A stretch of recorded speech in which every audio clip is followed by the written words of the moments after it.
স্বাধীনতা দিৱসৰ উপলক্ষে এগৰাকী দেৱ শিশুৱে সুন্দৰকৈ পৰিৱেশন কৰিলে ৰাষ্ট্ৰীয় সংগীত।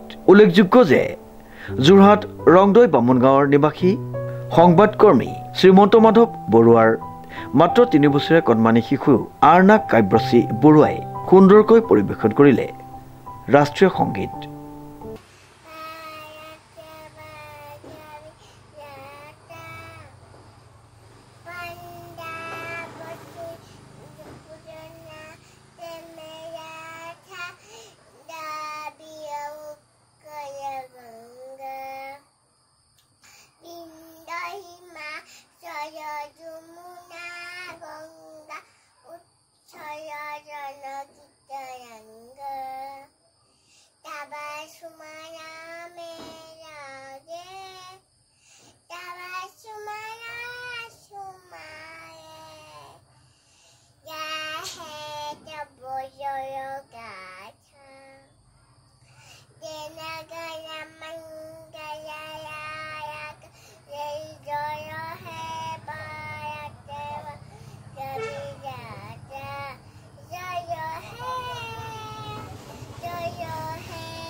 Bureau Report, News Now.